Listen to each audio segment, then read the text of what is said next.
Hi, I'm Warren Sharp, and this is Sharp Football Analysis. Today, we're going to be breaking down some of the critical ref aspects to this game with our referee expert, Joe Gibbs. We're going to be talking about all things from Super Bowl track record of referees. We're going to be talking about his actual tendencies this year, the crew that he's going to be working with, how it impacts both the offenses and the defenses of this game. And we're going to get into some of the props that you might be able to bet on the Super Bowl as it relates to both historical trends towards penalties as well as this specific ref and his tendencies.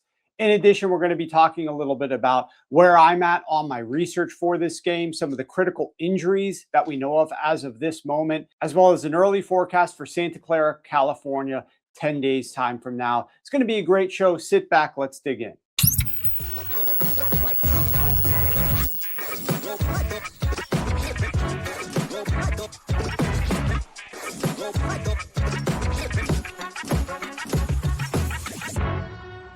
So I am knee deep in my research for the Super Bowl, several days into the first week, the opening week. Obviously, props came out on Sunday night and into Monday morning. Props at some of the biggest spots out in Las Vegas came out just yesterday, last night. And I've dug into a lot of the props already as I'm continuing to do my research and kind of my process. I've already fired, I want to say 5 props. We've released one best bet, which are 16-3 on the season. One best bet is already out there to subscribers if you want to pick up your copy of that.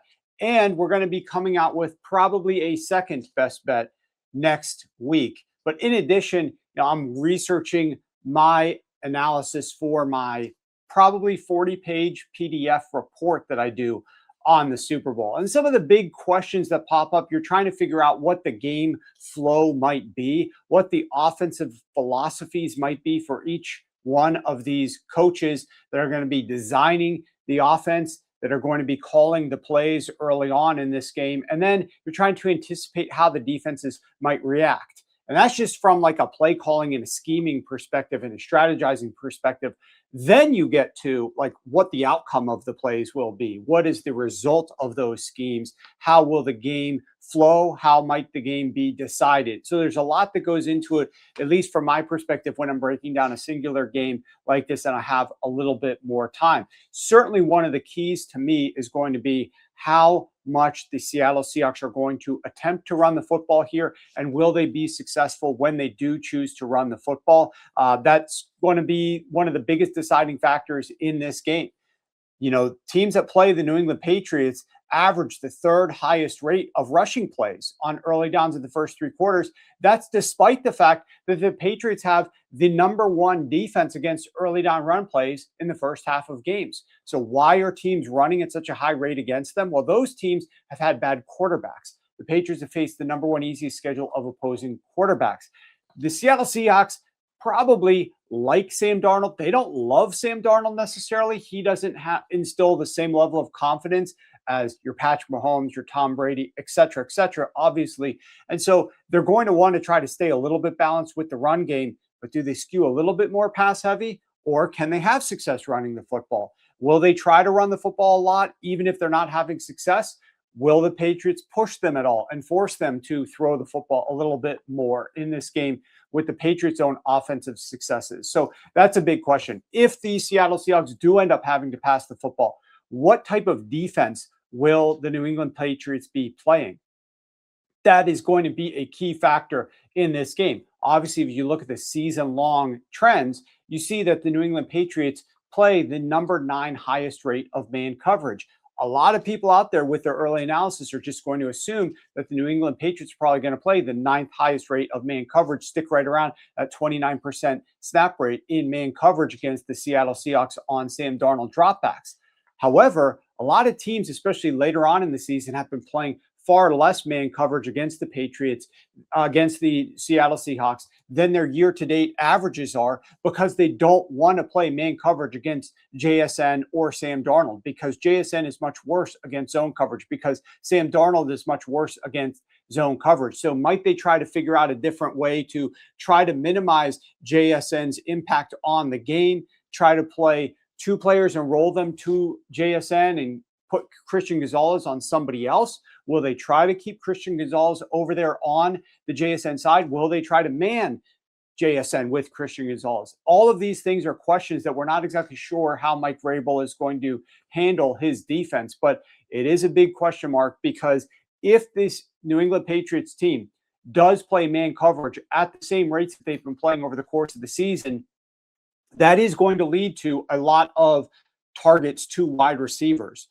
The Seattle Seahawks have the biggest splits of any offense in the NFL based upon man and zone coverage, especially over the second half of the season. From week 11 onward, they've played 10 games. Other teams have played 11 games. So you look at the second half of the season, now that we're into the postseason, it's no longer week 8. It's sliced at between week 10 and week 11. And from week 11 onward, the Seattle Seahawks have the number one highest wide receiver target rate at 79% when facing man coverage. That drops by more than any other team in the NFL when they're playing by zone coverage, when teams are using zone against them. And they throw a lot more to running backs and to tight ends.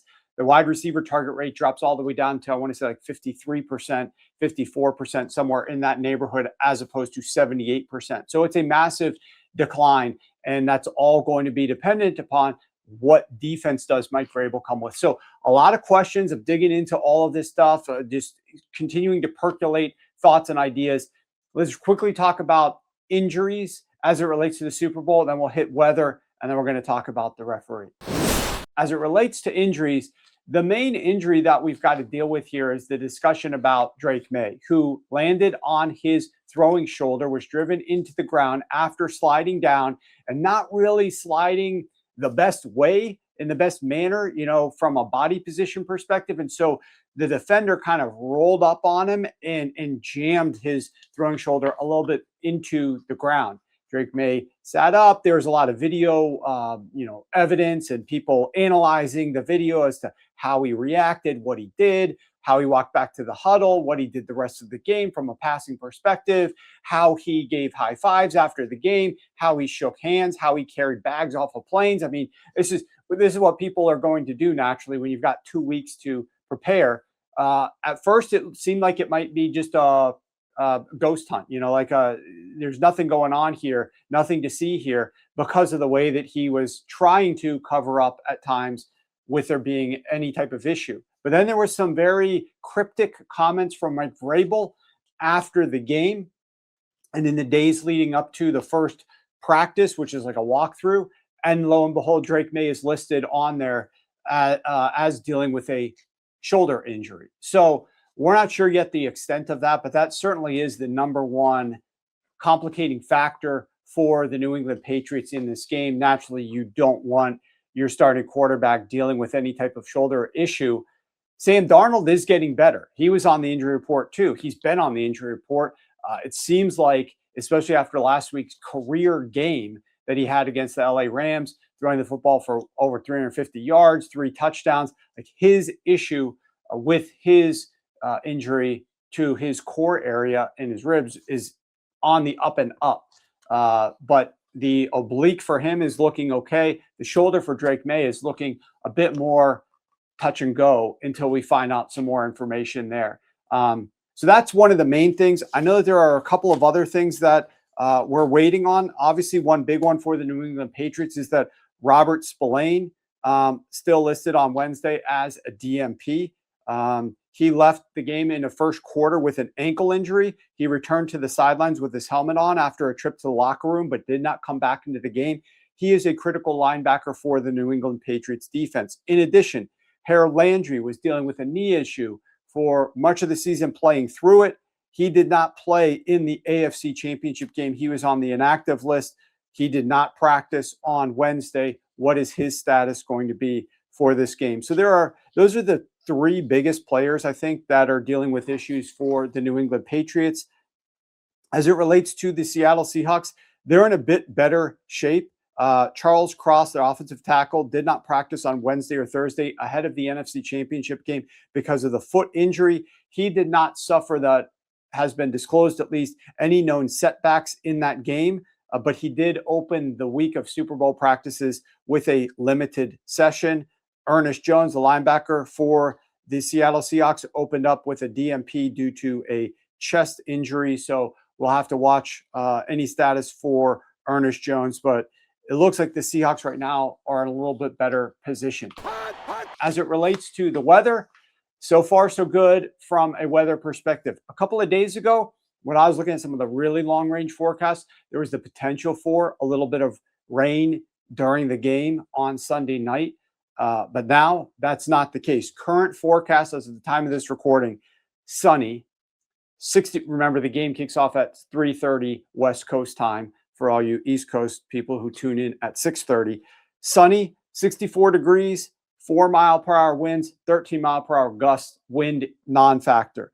Currently, they are not expecting the next system to move into the Santa Clara area and the west coast of the country until the Wednesday after the Super Bowl. So between now, which is Thursday, all the way through until next the Super Bowl Sunday, there's zero moisture being forecast for California. No rain whatsoever for the West Coast and Santa Clara, and winds on 0 days from now until Super Bowl Sunday even get above 6 miles per hour sustained winds. So, as of now, all things hold steady. We're looking at great weather for the Super Bowl. It's not going to be impacted by wind, precipitation of any kind whatsoever. One quick announcement before we dive into Joe Gibbs and bring him on. We are running a very special episode of this Sharp Football Analysis podcast next Thursday night into Friday morning. We usually publish these things overnight. And this is going to be the Shark Tank style. We did this last year and everybody loved it. And so we're going to give you some information on it. What we do is we accept prop bet pitches from you.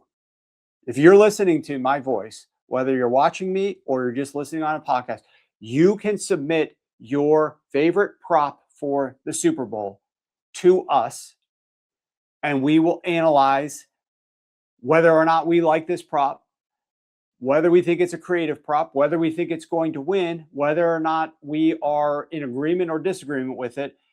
And then we're going to choose some of our favorites from your submissions. You're going to be able to make video submissions, and we will play them right here on this channel, on the podcast that airs overnight, Thursday night into Friday morning next week. The winner will get cash and prizes worth up to $2,000. We're going to actually be betting on the prop that you give us. And if your prop wins, you're going to be getting cash. You're going to be getting other prizes as well. We'll provide more details on everything, as well as the specifics of how to enter through our newsletter. So without going into more details now or trying to give you complicated steps of what you need to do, the only thing we're going to tell you, just go to sharp.football and click the link that says newsletter and join the newsletter. We're going to email all the information that you would need to try to submit your entry for your favorite prop for Super Bowl 60 between the Seahawks and the Patriots, and potentially win some prizes as well as get some airtime on our channel just by entering the newsletter, and we'll get you those details. Start looking through the prop markets, do your research on your favorite props, and we'll get you more information very shortly. All right, now it's time for Joe Gibbs to talk about the ref for Super Bowl 60, Shawn Smith. As you guys know, Joe Gibbs does outstanding analysis for us over at sharpfootballanalysis.com, breaking down referees throughout the course of the season, writing an article that has outstanding insight onto the refs around the league, what their referee trends and tendencies are, and then some expectations and predictions for certain game results for each of the referees. And certainly we're going to be getting Joe involved to break down a lot more about the ref for Super Bowl 60 than he normally dives into. So with that being said, welcome in, Joe. Excited to have you break down the ref for Super Bowl 60. First and foremost, let's start getting some thoughts on Super Bowl general trends and tendencies from a penalty perspective, not related to the current ref for this game, but just in general. What are we likely to see from a penalty perspective in Super Bowl 60? So I went back to the start of the 2010 season. The last 15 Super Bowls. They have averaged 11.4 penalties per game for 92 yards. So there's a starting point right there. Let me interrupt you. How does that compare to the regular season? It's down slightly, Okay. but those numbers are in part because of a handful of Super Bowls that really spiked as far as penalties go. It's like a roller coaster. You know, you've had years where there's like 5 penalties, 7 penalties. This season, and we spoke about this last week, and the playoffs, for whatever reason, they've really dialed down penalties in general throughout the playoffs so far. So I'm expecting it to be on the lower end this year. I haven't seen, I don't know, maybe you have, Warren. I haven't seen an over under yet on total penalties called or accepted penalties. It's usually around that 9.5 mark, maybe 10, depends where you go. I haven't seen anything just yet specifically to that. And the penalty yards, again, it ranges usually from like 79.5 to like 92.5. It's always in that range for the actual yardage. But like I said, I haven't actually specifically seen anything posted. Okay. And then how do we end up seeing from like a referee involvement from your perspective or some of your data? Do we generally tend to see critical calls and critical moments changing games in the Super Bowl, or do these refs tend to swallow their whistles? Because one thing that I definitely have noticed as it relates to the review process has been that the in this year's postseason, these guys are just simply trying to avoid reviewing anything as much as possible. During the regular season, we saw that very handy, which I loved to see, replay assist, which would come in and try to get calls right. The ref would then get back on. Nope, we've heard it's now this, and then they would show a replay. Oh yeah, these guys are right. It's now that. Here they're just going with the call on the field. It seems so often, and at times it's befuddling some of these coaches, and they're getting annoyed with how quickly they're trying to speed up the game by slipping everything, sweeping it under the rug and just continuing to move on. But I don't understand why we're not incorporating some of the technology that we have to ensure and to be like very transparent that the league or the refs, they did look at it. Like this was reviewed before we're moving on. We're not just going with the call on the field to go with the call on the field. The call on the field is actually correct. But without that replay assist process to confirm anything, or without any type of process to confirm it, then there's just too many questions. Yeah, I mean, the key word you used was transparency, and in this case, lack thereof, because there's no rhyme or reason to how this is done. I mean, the perfect example to me was last week with the Rams and the Seahawks in that Cooper Cup catch. And I thought he was short of the yardage. I thought it should have been 4th and 1. But the replay review center, which you've just talked about, they were nowhere to be found. I didn't hear anything. It was just like, okay, that's it. Let's move along. McVay's he's out there. Can I challenge? Can I not? This is the issue. It's the lack of transparency. To your point, are they going to be involved? They seem to be backing off in certain situations when they actually should be involved. I don't have the answer to it, and I don't think anybody does, and they don't give us an answer. So we're going to see something probably next Sunday along those same lines, where there's going to be that call and we're waiting for the replay review to step in, and I don't know what they're doing, but they're not around. So yeah, on that specific, I don't have what I thought happened was Sean McVay didn't want to throw his challenge flag initially, wanted to use a timeout because he got 3 of them, but he only has the one opportunity to challenge. Wanted to call the timeout and would hope, and then at that point hoped that they would review it themselves, hoped that they would take the initiative to look at it because it was super, super close. And I agree, the pylon cam down the first down line, it's not a pylon, but I don't know, is that still called a pylon, even as a first down line, not the end zone? I think it still is. But that camera that's shooting down the first down line looked like he was not past the first down to gain marker. Like he did not get past it. It was super close, but it looked that way. They never decided to review it. And so then Sean is trying to throw the challenge flag, and the refs, I think, are telling him, you can't do that. You call the timeout. You can't then throw the challenge. You have to throw the challenge or use a timeout. You can't do both at once. And so Sean then didn't challenge it and lost that opportunity to. He should have just, hindsight being 2020, who cares what the league is doing? I'm going to throw a challenge. I don't like this. I'm going to throw a challenge. I'm going to slow it down. I want to see what's actually happening here. He should have done that. Whether or not it would have changed it, that's to be determined. But they didn't actually even try to look at it. And then when I was posting the clip after the fact on X, people were jumping into the mentions and talked about, was it a catch or not a catch? And I didn't even think about that, Well, but I that's don't the even thing. think that was the major issue. The major issue to me was, did he cross the first down marker with possession of the football? So there was a lot Right, that going was on. my first thing. My first thing was like yours. I didn't think he got it. But then you add on top of that, like you said, was it a catch, no catch, when you really start to break it down. But the point being is, where the hell are these? Where are they? What are they doing? Anytime they bring on the league official now, he's just been a yes man. Like, I enjoyed it Yes. when sometimes the guy will come out, and I think sometimes his name was like Russell something or other from the ESPN's broadcast. He actually at times would disagree with the replay, or with the refs and the replay process. And at times, Troy Aikman also with some balls would disagree with what was going on in that process. It seems like the ESPN crew is a little bit more willing to do that, but some of these other networks, their paid ref expert is just a patsy for the league and just goes along with. The funniest one was they brought a guy in super quick because the next play was about to start. What do you think about that call? He literally said, "I support the call." It's like wearing, the NFL logo hat, and just like, I support anything. To that point, Warren, I just stumbled across some Super Bowl props mentioning Terry McAuley, so we'll get to those later on. Okay, awesome. Yeah, He's the, we'll definitely dig in there. All right, guys, I've got a big announcement. I just released my best bet for the Super Bowl. These bets are undefeated since December 1st. On the season, since week one, they are 16-3. 16-3, that's 84%. This week's best bet is a 1.25 unit play. I am perfect on the season on 1.25 unit plays, 10-0 this year.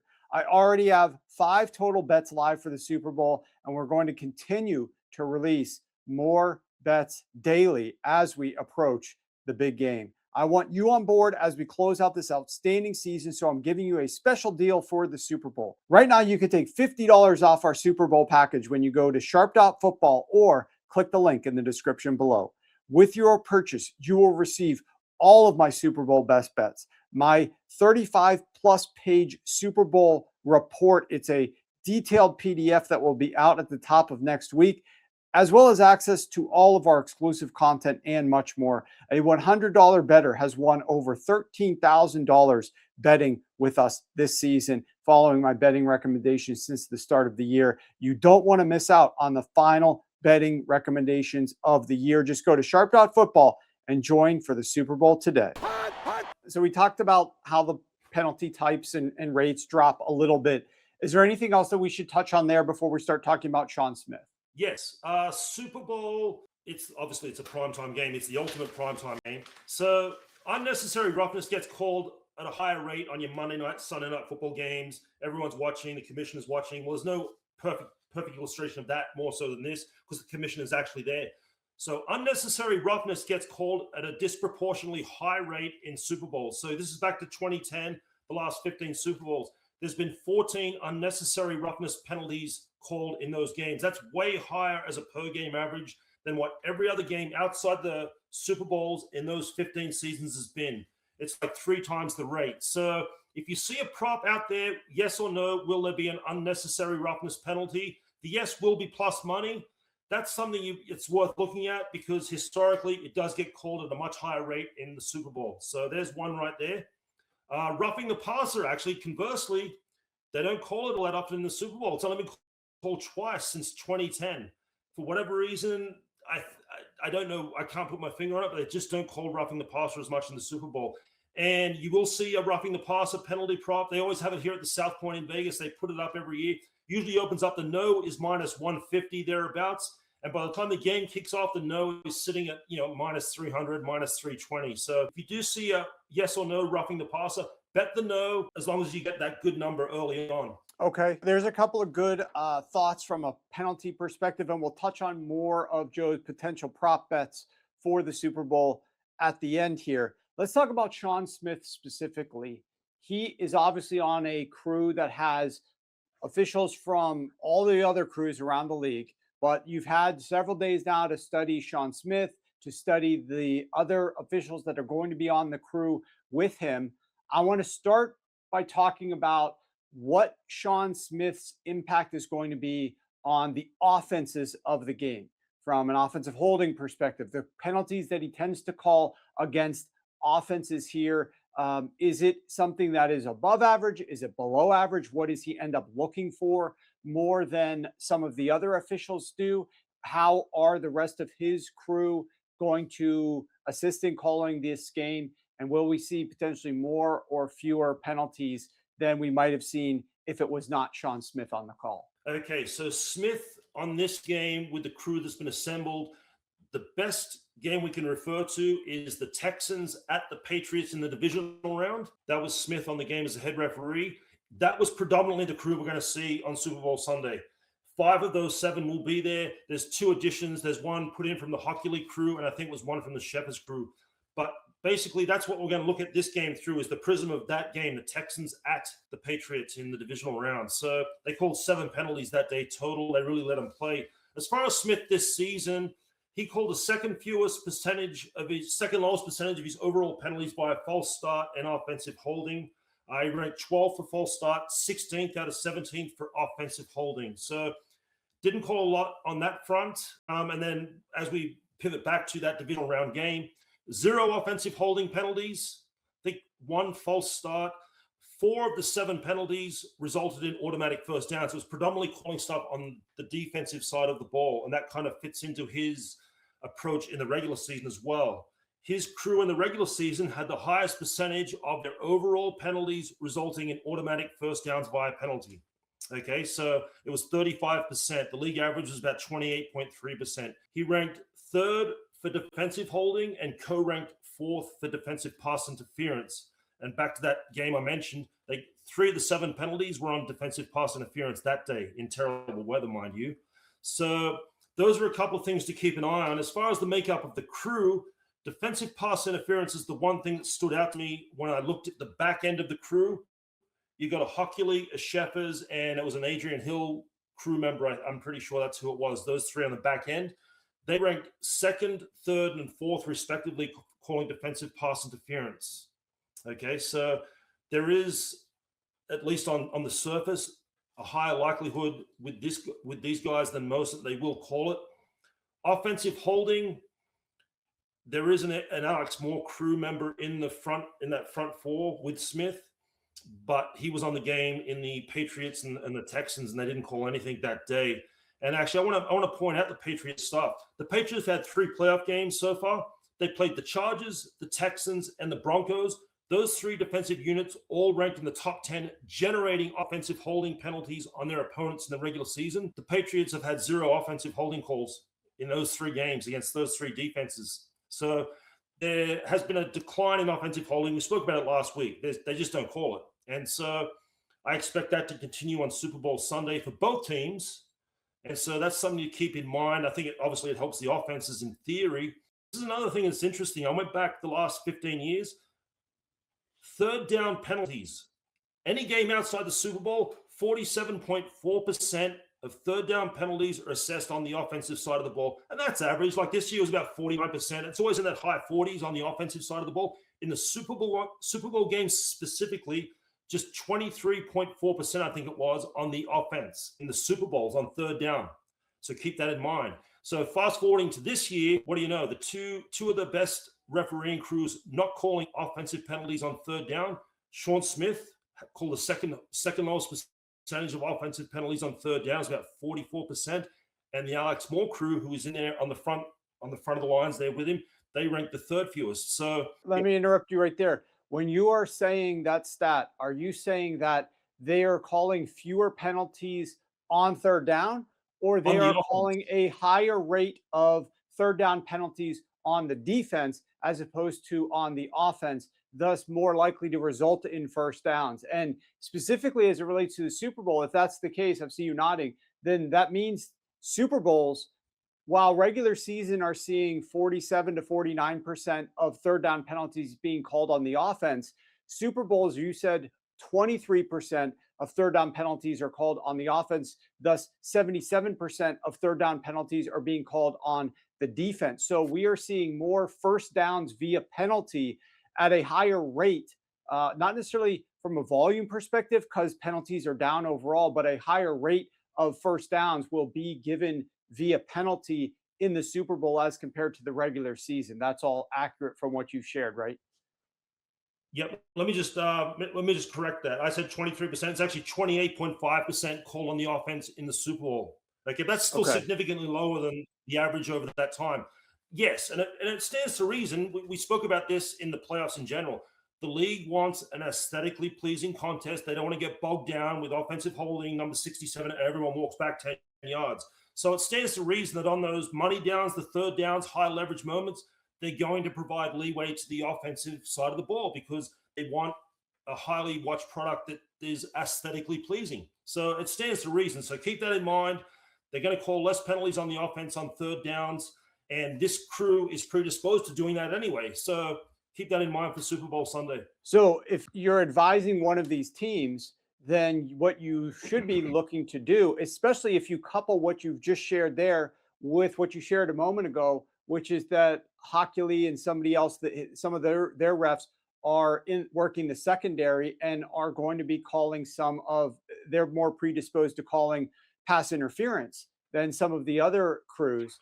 Then what you should be coaching up your team is to act a little bit, on those third down plays offensively, act a little bit if you're getting tugged or pulled or something like that, because it might be easier for you to draw a penalty based upon the situation, aka the Super Bowl, with the percentages you just shared, as well as with the crew, both the official, the referee, as well as some of the judges. Correct. Yeah, you got to play it up and work to get predisposed to calling because, again, I'll go back to this.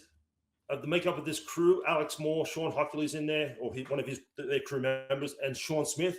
They ranked 1, 2, and 3 respectively in raw numbers, awarding automatic first downs by a penalty this season. So it all sets up that they are going to call more than average as far as awarding that and penalizing the defenses. Obviously, they're going to try to look to let them play, but when push comes to shove, that is kind of where that's the way they call a game more so than other crews. So, yeah. And then as far as the unnecessary roughness, I was talking about that earlier, how it's called at a disproportionately high rate in the Super Bowl. No head referee crew has called more unnecessary roughness penalties since the start of the 2022 season than Shawn Smith. So you've got that on top of the unnecessary roughness called at a higher rate in the Super Bowl. And then to my point earlier, the Hockley crew, they ranked number 1 for unnecessary roughness this season. Shawn Smith ranked 4th. But big picture, Shawn Smith does call unnecessary roughness at a much higher rate than the rest of the league. Give me an example of a situation in this game that you think might generate some of those unnecessary roughness penalties. There's so many things you can do. It can be these calls down the field and someone comes in late. Again, it goes back to if that game was a Sunday 1 p.m. kickoff between the Jets and the Saints and something happens and they let it go. But in this situation, in this moment, boom, they just call it could be, there's so many different things with unnecessary roughness. I want to send a message. Basically, the leagues in their mind, at least their PR, is their number one priority is player safety. That's their number one priority. Now, you and I know that's nonsense, but in these big high-profile games, if there's those calls that are, then they throw the flag. Like, we care. We're going to throw the flag on unnecessary roughness and keep the players safe. That's why it happens on primetime games at a higher rate, because more people are watching and the referees know that, and they may be instructed. I don't know. But the numbers are what they are. But unnecessary roughness can be a whole lot of different things. It could be a player coming in a split second late in the referee's eyes. Okay, so now let's pivot to the defensive side of the football a little bit. You've shared some of the overall defensive stats. Well, one thing that I'm curious about is the Seattle Seahawks are one of the higher run rate teams in the NFL, and they're going to be going up against a very difficult team to run against, the New England Patriots. The New England Patriots, from a defensive perspective, elite at stopping the run. The Seattle Seahawks might be trying to run the football. Are these referees, are they calling much of the defensive holding in that regard on some of those run plays where sometimes you're only seeing penalties called on the offense, but some refs and some crews tend to call a little bit defensive holding in those situations. And I can only imagine against a very difficult team to run against, the Seattle Seahawks players might be grabbing a little bit more than normal. And the other thing to note here, I believe I just saw today that the Patriots will be wearing their all white jerseys, uniforms, etc. And so I think if you're the Seattle Seahawks offensive lineman, you should be wearing white arm sleeves. If you're not wearing sleeves, wear white gloves. If you're wearing gloves, so that your hand placement isn't easily identifiable on the Patriots' white jerseys, as opposed to if you were wearing black gloves or blue gloves or something that's a little bit brighter that would stand out. But anything to glean from that specific matchup when the Seahawks are trying to run the football? In theory, they should be provided some leeway. The offensive linemen should be provided leeway because I don't think they're going to call offensive holding in any meaningful way. So that should provide them an advantage. That's really all I can give you. Like I said, Smith hasn't called it. We saw in that divisional round game, Patriots versus the Texans, 0 offensive holding penalties. And so, they're just not going to call it. And Okay. so you have to think in theory that benefits the offensive lines, which in theory lets them run the ball a little more effectively. All That's right, really let's it. move on to some of your favorite prop looks based upon either Shawn Smith or the way that the league tends to call penalties. Give us a dump of some of the favorite things that we should be on the lookout for, understanding that a lot of these props are not available right now. We're recording this on a Thursday, early afternoon, but by the time you get closer to next week, you should be able to hunt around and find some more of these angles. Yeah. So again, the total penalties called should be 9.5, maybe 10 at some spots. I would lean under in that one for sure. So that's the first one. The yardage, I don't really know. You get a couple of pass interference calls, and that could boost that thing up quite a bit. So, but I did see these. I was looking around on the internet before we got started here. And again, like you said, a lot of this stuff hasn't come out yet. But here's one. What do you think of this one, Warren? Will Terry McCauley disagree with a call on the field? Yes, -150. No, +110. So there's one that I saw. Did you say -150 and +110? Come on Yep. now. Yeah, that's what it says. How many times will Terry McCauley be consulted during the game? Over, under 3.5 times. You got to figure twice just because. So can you get 2 more on top of that? So it was -110 either way, but 3.5 is the number. How many times Terry McCauley will be consulted? And then another one I saw. Oh, this one's a little more interesting. Will defensive pass interference or roughing the passer be called in the final 2 minutes of the game? Yes, +250. No, -400. You have to figure no, but you really want to be laying -400 on something that. So, but those were 3 that I saw before I came on. Again, back to my point. If you see an unnecessary roughness, yes, no. The yes will be plus money, and I've played it myself over the years. It historically comes through. The roughing the passer, no, if you can get it at a lower price. And I've seen it open at -150, -160 at some places over the years. The no would definitely be the way to look on that. But if you wait till game time, and some of these things, they get pushed up to -310, -320, then just forget about it. So those are a couple that I've seen. Defensive pass interference, you may see a yes or no. Will that be called? Depending on the number on the yes, the juice, I would absolutely play the yes, given the way this crew is set up. And again, if you get it at -130 on the yes, something like that, absolutely, I would play that for sure. Other stuff, you may see a horse collar, yes or no. Again, the no is going to be like -900. It's not worth betting because you get that one unlucky play, which happened last year, and you're a loser. So those are a few that they generally put out. And if anyone sees anything else, look, send it on over, and I'll be happy to look at it and sort of give my opinion. Yeah, I love that. And I love the look for being on the hunt for the unnecessary roughness penalty. We'll see who can spot that first and how you can get down on that. And if you guys see it, feel free to jump into the comments or share it with us. We're both on X. So we'd be happy to see if you can come up with where you find that and what the lines are and see how they're moving. But Joe, anything else in a nutshell that you want to share? Obviously, this is a great deep dive into the crew, the track record of Super Bowls, and some of the props that you look out for. Any final parting thoughts? Yeah, I mean, there's no home field advantage in this, obviously, so I can throw all the home field stuff out the window. But favorites have never done particularly well with Shawn Smith. I was looking at it last night, and favorites are like 54 and 69 against the spread in his career. But in the playoffs, in his 7 assignments as a head referee in the playoffs, favorites are 2-5 against the spread, and they're favored by an average of 5 points in those contests, which is almost what we've got here in the Super Bowl. So the Patriots have had 2 games with Smith this season. Like I mentioned, the division round with basically this crew against the Texans, and then they had a game on Monday night with Shawn Smith against the Giants. So they have the benefit of the familiarity with Shawn Smith. The Seahawks, on the other hand, they haven't really had a game with him since the week 5 of 2024.